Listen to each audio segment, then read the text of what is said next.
Dobrý deň, vítam vás pri sledovaní ďalšej časti relácie Značka osobne, kde sa venujeme téme osobnej značky s mojimi hostiami. Na dnešnou hostkou bude odborníčka na oblasť marketingu, konkrétne s vášňou pre právny marketing, a je to Soňa Rampulová. Sonia, ahoj, vítam ťa. Ahoj Katka, ďakujem za krásny úvod a za pozvanie. Ďakujem, Soni. A vieš, čo ti poviem, poďme rovno z hurta, pretože osobná značka, niekedy vnímam, že to je taký všeobjímajúci pojem. Každý si myslí, že tomu rozumie, ale keď sa na to pýtam konkrétnejšie, tak sú takí ako vágni. Tak čo to je pre teba, Soni, osobná značka? Pre mňa je osobná značka to, akým spôsobom sa človek, alebo budem hovoriť teda o sebe, prezentujem a ako chcem, aby ma hlavne vnímala tá verejnosť. Pokiaľ teda o to mám záujem, samozrejme. Ja vždy hovorím, že je nutné, aby tá osobná značka korešpondovala práve s tou značkou tej firmy. Pretože podľa mňa najhoršie je, keď pracujete, dajme to v nejakej serióznej firme a vaše vystupovanie je úplne na tej druhej škále, na tej druhej strane toho všetkého. Takže ja vnímam, že je potreba, aby bol súlad vlastne so všetkými týmito aspektami. A tým, že ja vždy hovorím, a moje heslo, ktoré ja teda verím, že som si ho vymyslela sama a dúfam, že ho nevymyslel niekto iný, je, že záležitosť marketingu sa netýka iba marketingového oddelenia v rámci firmy, ale týka sa úplne všetkých. V dnešnej dobe je veľmi rozšírené ambasadorstvo a podobne a ja vždy hovorím, že musíme reprezentovať tú firmu alebo seba, záleží, čo je tým našim cieľom, tak, ako chceme byť vnímaní. To znamená, zrovna u mňa, ja tam mám taký osobný boj s tým, že ja ako robím ten právny marketing, tak ja si často tie moje podľa som marketingové sny, alebo také tie, ako vystupovať a podobne, realizujem cez tých mojich kolegov advokátov. Pretože ja ako Soňa sama za seba, keď sa teraz vezmem úplne nie ako Soňu, ktorá pracuje v tej advokátnej kancelárii, mne oveľa viac vyhovuje byť práve v úzadí a byť taký ten človek, ktorý trošku manipuluje, ale v dobrom zmysle práve s tými kolegami, aby sa ukazovali, aby boli vidieť, aby reprezentovali tú firmu. My sa budeme venovať tvojej roli ako keby v dvoch úrovniach, pretože ty tam pôsobíš PRK Partners v advokátskej kancelárii a tá rola teda je marketingová, ale zároveň teda poviem, že si založila Legal Club, Next Generation Business Legal Club, ano. A kde si teda riaditeľkou, takže tej sa povenujeme tejto časti neskôr, ale ma zaujala práve tá rovina, že ty v podstate zviditeľňuješ vašich advokátov, alebo teda marketingovo nejako komunikuješ, nie len brand ako taký. A mňa by zaujímalo, že podľa čoho vlastne vyberáš týchto advokátov? Záleží. Vyberám ich primárne podľa toho. My máme u nás rôzne oblasti praxe, tým, že mám takéto komplexné právne poradenstvo. A robím to tak, ja dúfam, že ma nebudú teraz počúvať všetci mojich kolegov. Budem s tým počítať. Vytipovávam to jednak podľa toho, kam sa mi ktorý hodí, aby tam zapadol. Či už z hľadiska toho, ako vystupuje, na čo sa zameriava v tej našej firme a podobne. Ja tam mám ľudí, ktorí sú radi vidieť, a ja vždycky hovorím, že vďaka Bohu za nich, ktorí sú radi vidieť, ktorí sa radi prezentujú a podobne, takže sa im vždycky snažím vyberať akcie a aktivity, ktoré korešpondujú s tým, ako pôsobia. Takže je to veľmi pocitové, je to jednak, aj hovorím, podľa tej oblasti praxe a podľa vôbec ako zámeru, ktorý v ten moment potrebujeme ako firma. Čo je tá kvalita, že niekto chce byť vidieť? Teda myslíš si, že to je o sebavedomí, je to o povahe, alebo teda je si vedomý svojich kvalít a chce ich komunikovať? Čo to je? Môj osobný názor je, že je to veľmi o povahe, že sú ľudia, ktorí majú v sebe takú tú určitú dávku. Ja to nazývam určitú dávku narcizmu, možno nejaký odborník by povedal, že to narcizmus nie je. Ale takisto si myslím, že sú aj ľudia, takí tí preučení introverti, ktorí sa kvôli biznesu, kvôli svojej práve tej osobnej značke snažia pretransformovať v niečo iné.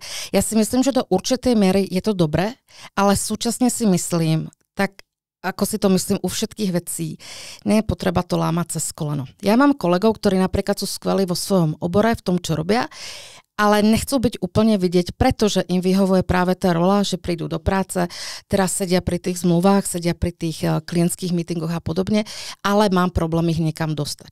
A riešim to tak, že sa snažím týchto ľudí využiť na aktivity, kde nie je potreba úplne taký ten ich prínos, že niekam musia ísť, teda networkingovať a podobne, ale dajme tomu napíšu článok alebo sa vyjadriam k rôznym redakciám na nejaké otázky a podobne. Takže snažím sa tak, aby boli spokojní v tom, čo robia a bolo to vlastne nenútené. Tým pádom si mi odpovedala aj na otázku, že chcela som sa opýtať, že čo by si poradila ľuďom, ktorí naozaj, napríklad živnostníci, pre ktorých je to nesmierne dôležité, keď nie sú zamestnaní, že nie sú ako keby chránení brandom tej firmy, ale teda potrebujú s kožou na trh a sú introverti. Takže by si odporúčala iné kanály marketingové alebo formy? Ja sa obávam, že u tohto prípadu, ktorý si teraz zmienila, a pokiaľ chcem preraziť ako malý živnostník s nejakým, mám e-shop alebo niečo podobné, ja sa obávam, že buď budete fakt tak dobrí a tak unikátni, že vám ten brand marketing budú robiť tí zákazníci. Pretože sú firmy, ktoré ten marketing nemajú až tak vychytaný a sú aj takí, ktorí nemajú žiadny marketing a aj tak je problém sa napríklad dostať ich produktom, pretože je na ne čakačka nejakú dobu.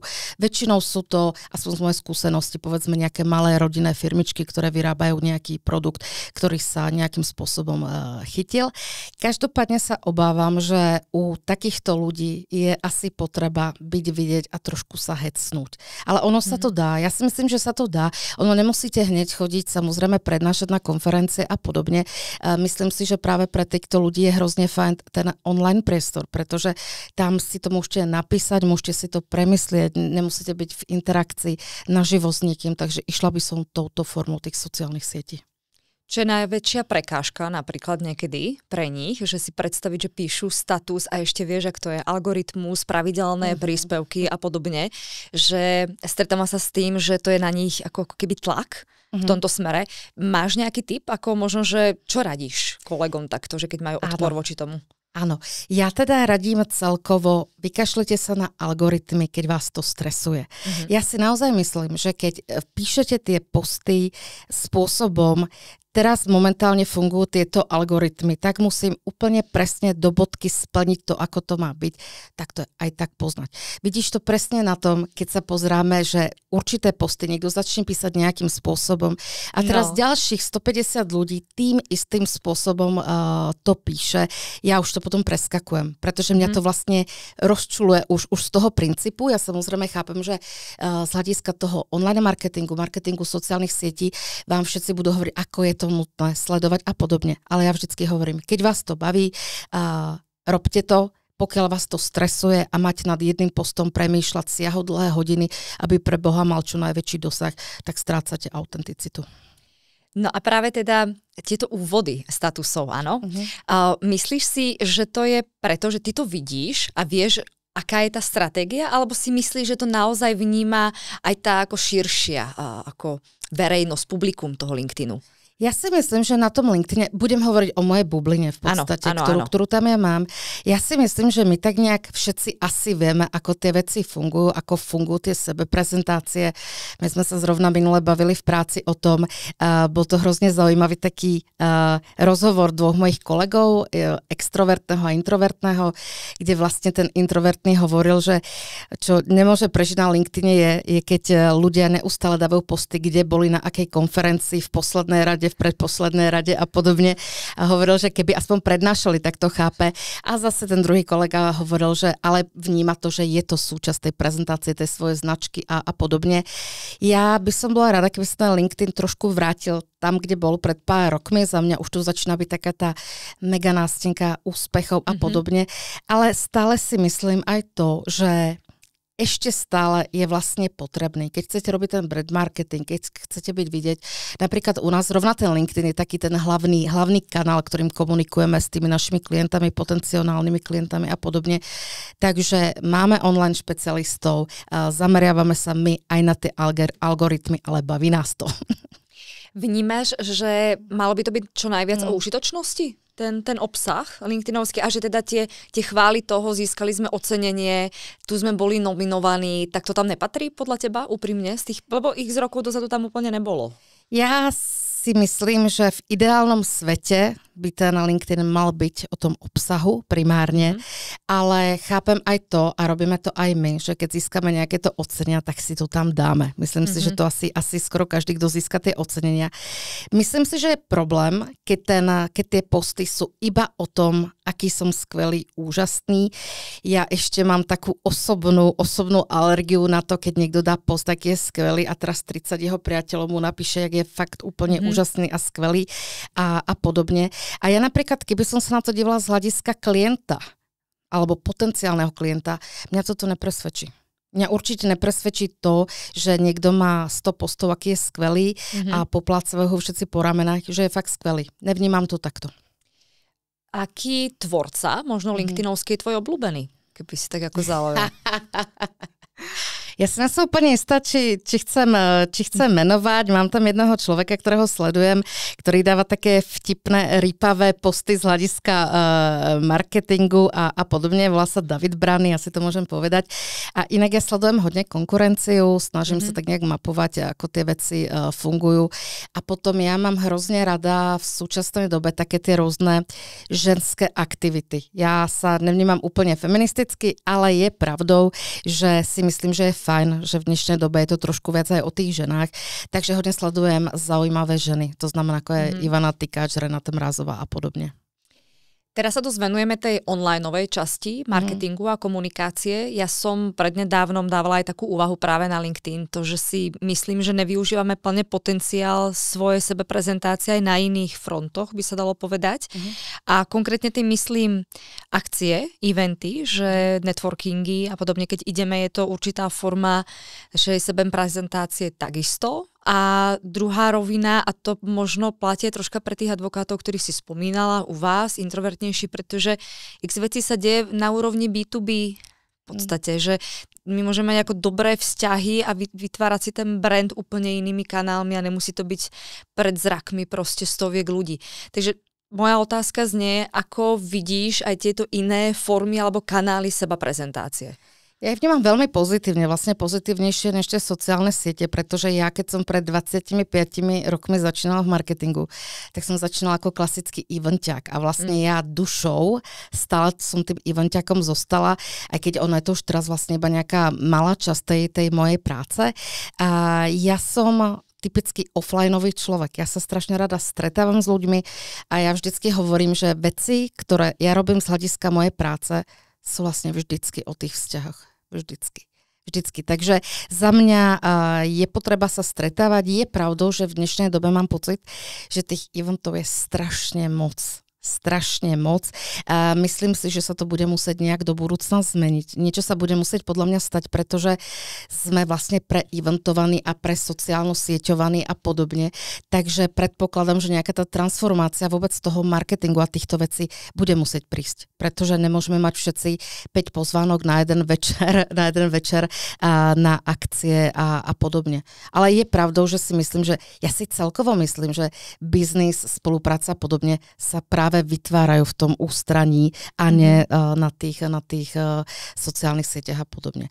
Čo si ale tiež myslím je to, že proste v dnešnej dobe konkurencie a podobne musíte byť vidieť. To sa obávam u tých veľkých značiek. My sme vlastne tiež firma, ktorá bola založená v 90. rokoch, akých je teraz samozrejme strašne veľa a tiež musíme samozrejme reflektovať tú situáciu, ktorá na tom trhu je. Vieš, asi, áno, jedna vec je ten brand ako taký tej firmy a späť ešte k tej osobnej značke, pretože to, jak vnímam, že má firma niekoľko oddelení, tak v podstate pri osobnej značke je to všetko ako v nás. A to prepojenie marketingu, to znamená našej komunikácie, by malo byť v súlade s našim osobným biznis modelom, ako diverzifikujeme svoje cash flow. To znamená, že a to sa obkúkom vracia na úvod, kedy si povedala, že vidíš marketing prepojení ako keby s ostatnými oddeleniami. Pri tej osobnej značke, ako vidíš vlastne, že by mali alebo mohli ľudia uvažovať práve o prepojení marketingu s tým, že aký majú ako keby biznisový zámer? A zaujímavá otázka. Kati. A ja si hlavne myslím, že všetci musíme mať jasno v tom, aká je naša rola tam, kde aktuálne sme. Či pracujeme vo veľkom korporáte, alebo sme majiteľia firiem, stredných, malých a podobne. A keď máme ujasnené, čo chceme, tak si dokážeme povedať, ako potrebujeme prepojiť tú svoju osobnú značku s tým biznis modelom, ktorý je ten náš primárny. Ja si celkovo myslím, že, ako som už povedala na začiatku, to, že za mňa naozaj tá propagácia firmy alebo toho, kde pracujem, alebo musí byť súčasťou tej mojej práce, nech robím vlastne takmer čokoľvek. Pretože podľa mňa PR veľmi podstatné robia zamestnanci, ľudia, vôbec ako sa prezentujú. Všimni si to, že keď niekde stretneš na nejakom evente niekoho, kto sa chová, dajme tomu úplne vhodne, že si fakt povie, že tak si to spojíš s tou jeho značkou. Povieš si, aha, no tak ten je tam odtiaľ. A to je podľa mňa o tom. Ja vždycky, keď sa bavíme o tomto s tými našimi advokátmi, tak vždycky hovorím, pozrite sa, my sme firma, ktorá je tradičná, ktorá je taká konzervatívna. My nemôžeme vystupovať rovnako ako mladé, dravé firmy, kde sa chodí do práce v teniskách, v rifliach a je to v pohode. Za mňa je to v pohode, že sa aj toto transformuje, ale my sme inde. My sme inde a to je podľa mňa strašne nutné si práve preto povedať, pretože keď máš nejakých ľudí vo firme a jeden vystrelí úplne iným smerom, tak si myslím, že je to vlastne strašne zle. Tak to je výborné, že to spomínáš. To znamená, že a podľa teba má tým pádom firma právo povedať tomuto jednotlivcovi, že super, máš takúto svojráznú osobnú značku, alebo takto sa prezentuješ, ale vlastne vytváraš náš obraz navonok a vlastne my to nechceme, není to pre nás žiaduce. Keď nezabúda, že ja som z firmy, kde je 150 právnikov, tak si nesom úplne istá, či je správna odpoveď, či má právo alebo nemá právo v tomto zmysle. U nás to nikdy nefungovalo nejakým spôsobom, toto nesmieš a podobne. Ale ja mám možno šťastie na to, že naozaj tí ľudia, s ktorými ja spolupracujem, to buďme tak, že osobnú značku až tak neriešia, sú skôr schovaní pod tou firmou, takže tam nie je dôvod sa s nimi nejak dohadovať. A potom mám tých aktívnejších, ale v podstate vlastne, ja myslím, že my už všetci tým vibom tej firmy vlastne vieme, ako na to, ako sa prezentovať, že tam sú nejaké tie mantinely a ja celkovo, ja som vlastne možno by som povedala od malička taký trošku rebel. Ja sa vlastne musím dosť krotiť, čo sa týka práce a ja rada tak posúvam tie hranice. Samozrejme, zase povedala si, pracujem v právnej oblasti, je tam milión regulácií, zákonov o reklame a podobne, ale snažím sa trošku posúvať, aby sme takzvané uľahodili nejakým spôsobom všetkým. Mi to príde práve, že veľmi kreatívne to, čo robíš. Vieš, prečo práve, že ty máš veľmi obmedzený priestor, že si regulovaná, máš mantinely, konzervatívnosť, ale napriek tomu sa ti podarilo vytvoriť takú stratégiu, že si získala aj teraz ocenenie Fénixu. Môžeš povedať bližšie, že ako si to prežívala, alebo za čo to bolo konkrétne? Určite, ja najprv odpoviem na tie regulácie a podobne. Ono je to vlastne obrovská výzva, pretože ja keď som, v dnešnej dobe je to veľmi nemoderné, ja som veľmi loajálny zamestnanec. Ja vlastne mám za sebou dve nejaké dlhšie práce, jedno bolo v IT oblasti a potom pred 13 rokmi som bola na pohovore vlastne do advokátnej kancelárie, kde ma prijali a ja si tak hovorím, že a čo sa v takej advokátnej kancelárii vôbec robí za marketing. Keď som nastúpila, tak som zistila, že samozrejme, aké veci sa tam dajú pripravovať a zistila som, že ma vlastne baví v tých mantineloch hľadať tú cestu. Pretože, vieš čo, keď si, neviem, nejaký malý živnostík, je to tvoja firma, tak si vlastne robíš takmer čokoľvek. Samozrejme, malo by to byť v súlade so zákonom, je potreba povedať. Ale keď si v tej veľkej firme, teraz máš tam samozrejme veľa tých majiteľov a hlavne naozaj tá firma je taká tá tradičná, typická a ty potrebuješ, alebo chceš ten marketing rozvíjať, ale potrebuješ to robiť tak, aby ste vlastne všetci boli nejakým spôsobom OK.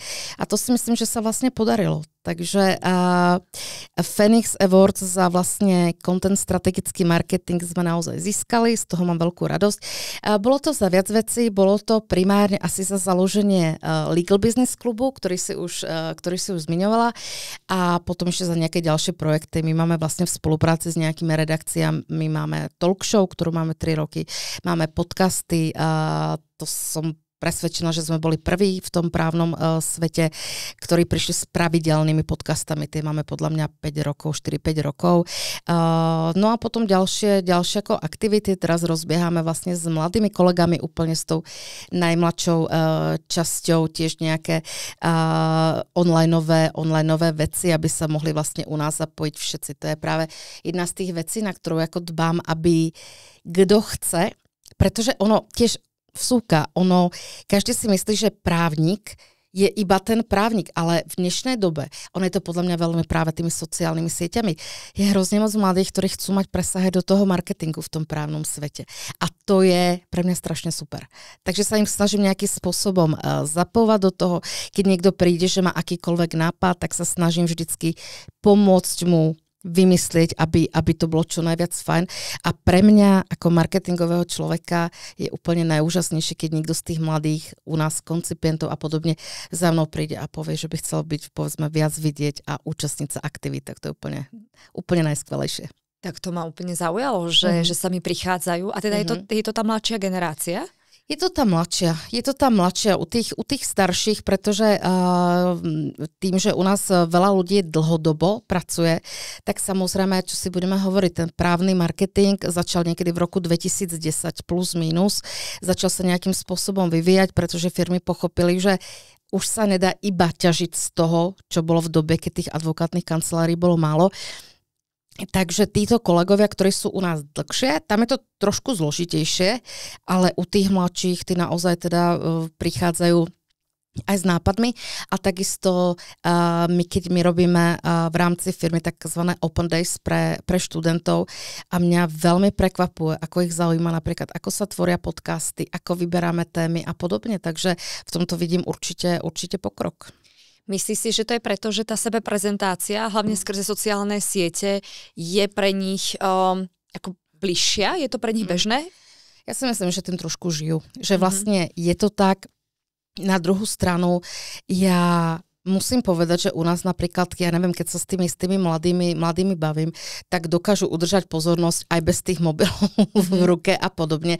Ale čo si budeme hovoriť, má to súvis. Ako nedieje sa mi napríklad, dajme tomu príklad. Ja keď hľadám niekoho do týmu, keď hľadám na online, tak je vlastne fakt veľký záujem. Keď hľadám na offline, to sú práve tie konferencie a podobne, tak vlastne strašne malý. Že vlastne vnímam, že ten online marketing je vnímaný veľmi populárne medzi mladými, ale na druhú stranu narážam na to, že majú pocit, že je to iba takéto, že dám ten post a vlastne mám pocit, že keď som celý deň na Facebooku, to by mi teda mladí dali. Presne.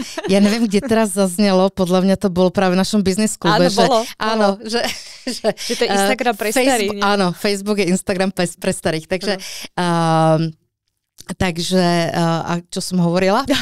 Počkaj, ja ti to aj rovno, že premostím, preto hovorila si o tých mladých ľuďoch a že sú s tým žití. Áno, a že vlastne majú pocit, že online marketing je to, že som celý deň na sociálnych sieťach, tak to už robím ten online marketing, ale každý, kto do toho trošku vidí, má za sebou nejaké vzdelávanie v tejto oblasti, tak vie, že ono to zase tak jednoduché nie je.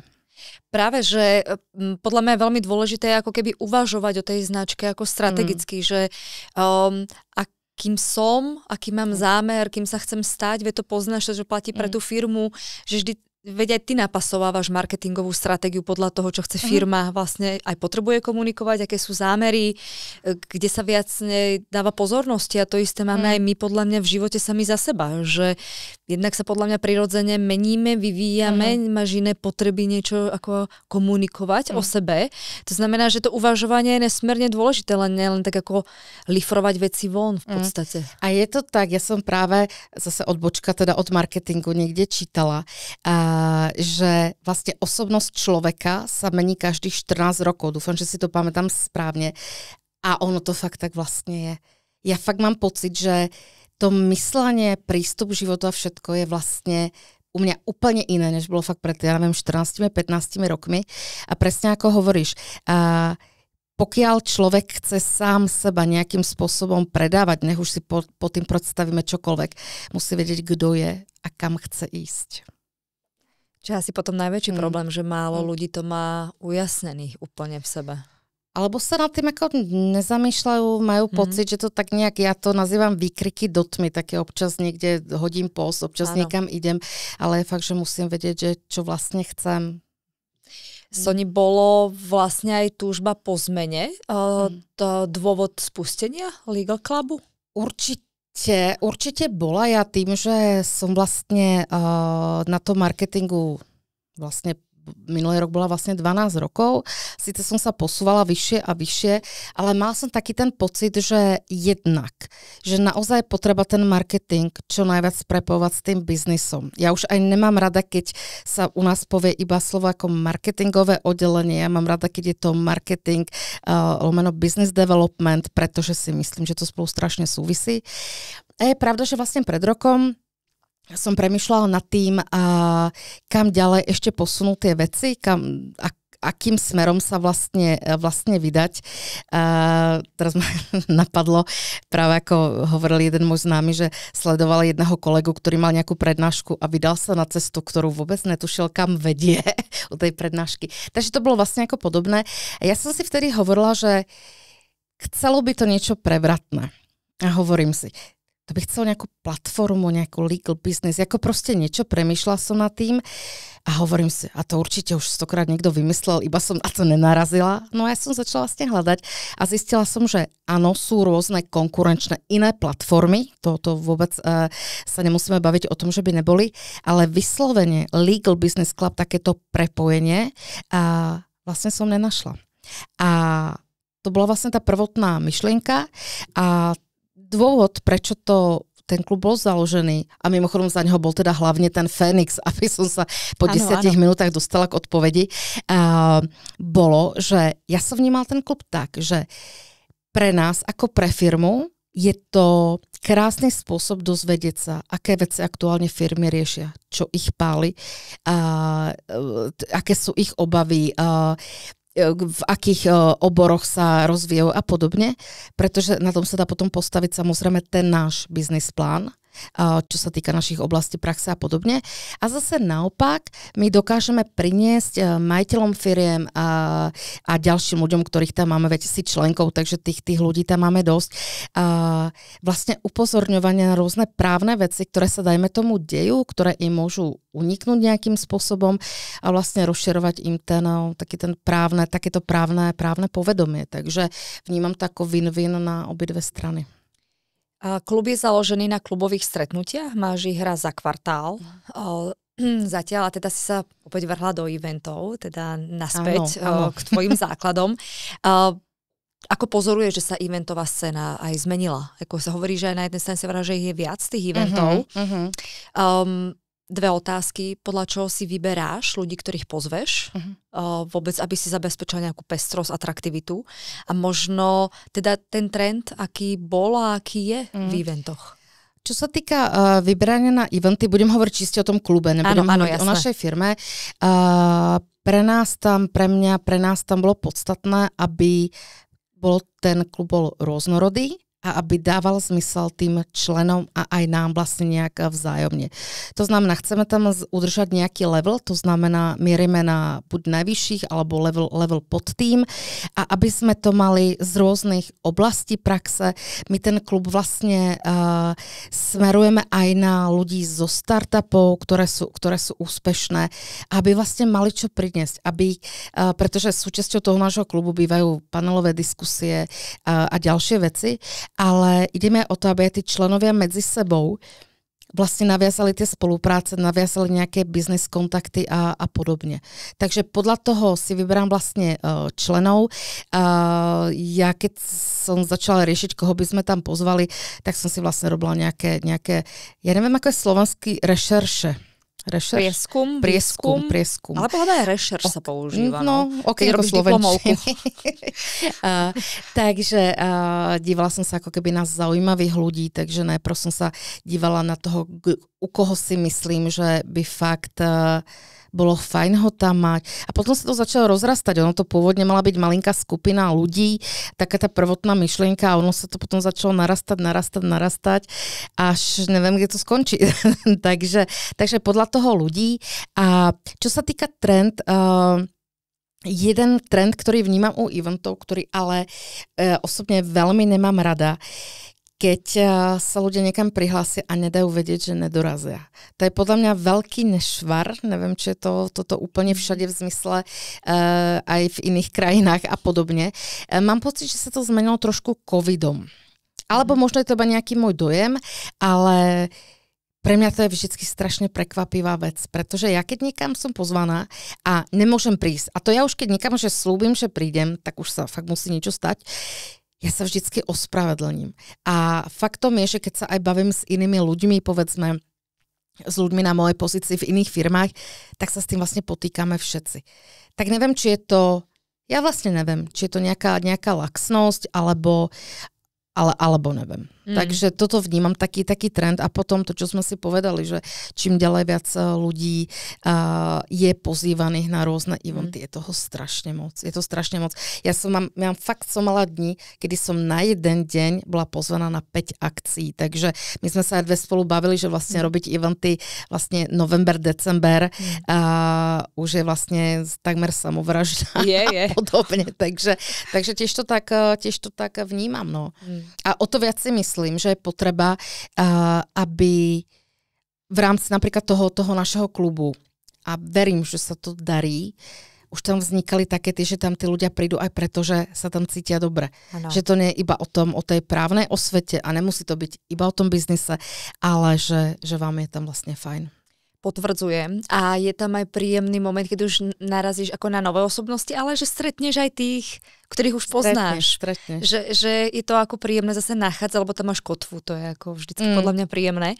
A Soni, myslím si, že tvoja osobná značka sa trošička aj, nech sa že zmenila, ale trošička dostáva iné kontúry touto novou pozíciou. Inak tvoje meno, keď si dáme do vyhľadávača. Jejda. Pozor, ja som si urobila prosím toto. Vás, nerobte to. Áno. Aj s fotkami treba rovno. Tak výsledky, že ktoré sú tam, tak sú väčšinou spojené teda, myslím, že sú všetky z PRK, ako partners. To znamená, že naozaj tvoja osobná značka je spojená s brandom firmy. Ale mne sa páči, čo aj hovoríš a je to zaujímavé pre mňa, že ako keď sa dáš iba do tej marketingovej role, ktorú si mala aj máš ešte stále, tak si v úzadí. Ale teraz už vlastne ty uvítávaš vôbec všetkých členov, ktorí dorazia na klubové stretnutie. Si označovaná v statusoch, takisto na LinkedIn. To znamená, že začínaš byť viac vidieť. Bola to premyslená stratégia? A prečo sa to začalo meniť? Nebola to premyslená stratégia. Presne ako si povedala, tá moja prepojenosť s PRK Partners je naozaj veľmi výrazná. A keď som začala riešiť ten klub, aj keď ja hovorím, keď som, ale je to vlastne produkt vlastne celej firmy, nie je to samozrejme iba o mne, sme tam viacerí kolegovia a celkovo je zaštiťovaný ten klub našou firmou, aby sme boli úplne presní. Ja som si myslela, že môže nastať bohužiaľ aj toto. Ono to vlastne nastalo. Zmenilo sa mi to, že vlastne, ono teda aj tým Fenixom, ale musím povedať, že ono je to tak vlastne jedno s druhým, že tam, kde som bola v tom mojom šedom kútiku a iba som s tými kolegami riešila tie PR-ové stratégie, kam majú ísť a čo majú hovoriť a čo nemajú hovoriť, tak vlastne som musela výjsť aj s tou svojou osobnou značkou vlastne von, pretože inak by to nešlo. A vnímam to ako takzvané must have, keď proste chcem byť spojená s tou firmou a naskytne sa takáto príležitosť a podobne, tak to tak je, no. Je to príde stále také ako neuveriteľné, keď to hovoríš, lebo ty povieš, bohužiaľ, muselo sa to stať. došlo k tomu. Je to tak, áno, tak je to takom tragickom nádychu. Je, ale ja to tak cítim. No. Ja ti to verím celé a verím ti to preto, lebo si úprimná, ale zároveň podľa mňa mnohým to nedáva zmysel, pretože poďme aj k tomu, že ty pôsobíš optimisticky, pozitívne, veľmi, že teda by si urobila show na počkanie na ulici. A vlastne proste mnohým by to nedávalo zmysel, že prečo táto osoba nechce byť videná. No a to je práve to, takéto tie predsudky a prvoplánové, že keď vidíš veselého, extrovertného človeka, tak si myslíš, že ten chce byť úplne všade. Ja, ako som už spomínala, u mňa sa tam bije takéto tá Soňa, a vlastne tá moja rola vlastne v tej firme a v tom klube.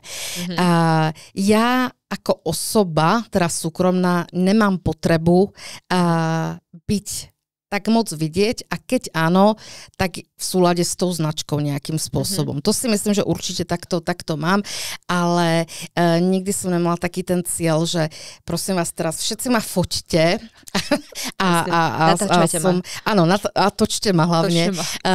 Tak som to vlastne nikdy nemala. Ja aj dokonca idem a ty si hovorila, že má byť úprimná, tak prastiem to na seba, áno, že ja vlastne idem aj trošku proti tomu, čo vlastne učím tých ľudí u nás. Ja sama dávam málo postov, takmer žiadne, takže síce som označovaná a podobne. Vždycky na to zareagujem, to samozrejme áno, ale nemám to tak, že teraz idem si písať posty, takže je to tak. Je to tak, ale faktom je aj to, že si myslím, že tým, že som spojená s tou značkou, aj tá moja značka, tak verím, že môže to byť prínosné aj pre tú firmu. A menia sa aj tie obzory. Dostaneš sa k zaujímavým ľuďom, si vnímaná inak. Pre mňa taká veľká zmena bola práve to, že ja ako aj PR človek, pretože ja okrem marketingu, ja vnímam PR ako vlastne zvlášť disciplínu, tak mám na starosti PR, ktorá je taká tá moja srdcová záležitosť, vlastne tá hlavná, keď si to tak vezmem. A u nás to vždycky bolo tak, že keď som komunikovala s niekým, tak vždycky chceli iba tých ľudí od nás z firmy, nejaké vyjadrenia a podobne. A ja si vlastne ešte len zvykám na to, že mi niekto zavolá a že chce to vyjadrenie odo mňa. Takže uvidíme, kde to bude za 5 rokov. Tak, no. Tvojim vzdielaním mi vlastne vyslala taká myšlienka, že je super si v sebe pomenovať z ohľadom na tú osobnú značku, že nejaký sme a nejako sa správame súkromí. Niečo je pre nás dôležité pre to profesné vyjadrenie, že máme viacero rolí a že vlastne v podstate za mňa inak osobná značka je ako keby taká inventúra vo mne samej, v tých roliach a v to, ako chcem byť teda vnímaná a že si to môžeš ako vybrať. To že si vlastne vtipný extrovert.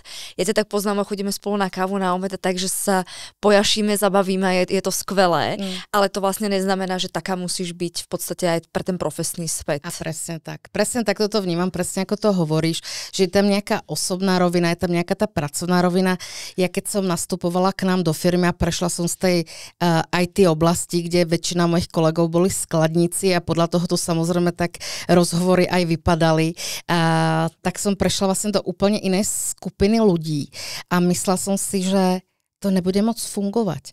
Ale ja som zistila, že ono to vlastne nejakým spôsobom vlastne zafungovalo. Som iná, asi než väčšina mojich serióznych kolegov, ale ja som si vždycky hovorila, že a tak čo, robím marketing, ako nesedím s klientom, neriešim právne veci, robím ten marketing a tak to je. Ale nemala som, ako hovorím, nemala som taký ten sen, že chcem, áno, nazvem to takto, nemala som sen, že ja chcem byť tvárou PRK Partners vlastne nikdy. Ale podľa mňa si tým, kto ťa pozná, pretože ty si predsa v kontakte minimálne s médiami, rozhodne si a vytváraš podľa mňa ako nejaký taký ako spirit tej značky ducho navonok. Vieš, že... Dúfam, že pozitívne. Asi áno, hlavne hovorím aj tým klubom, aj vlastne tým všetkým.